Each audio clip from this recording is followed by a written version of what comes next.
full? Begin pa, okay.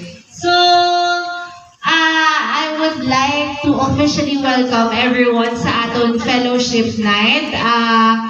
First, gatindog, yun mga kamudatan. Okay, sige, tindog lang kamudatan.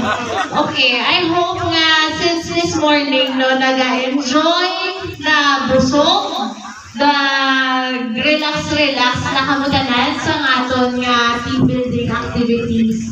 And actually, ang purpose ng team building na kagina na hambal naman ni Gwen, ni Mama, kagang atong speaker nga si Sir Andy. Pero I would like to highlight lang 2 key points nga gusto kong idalon la sa gabi kag sa buwas nga matapos ato team building. So first point, you know, our efforts to continue strive not necessarily for perfection but excellence. Excellence both individually and as a unit as one JNG Horizon. Also, at the same time, as we do that, let us not, hindi kita maglipat nga mag-pause. Kumbaga, from time to time, you pause.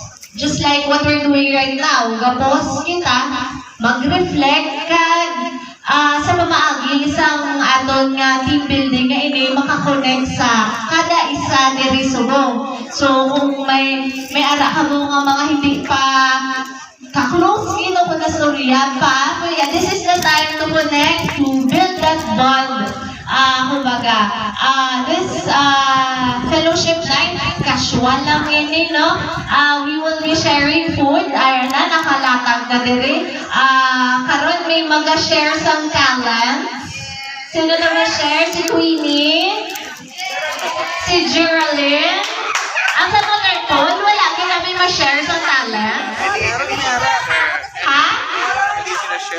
Okay. Ganon, surprise. Okay. Also, ma-share some memories ta sa J. Cordon, kag JNG nga past year. So, 3 years na, no, with JNG. Casual lang, relax.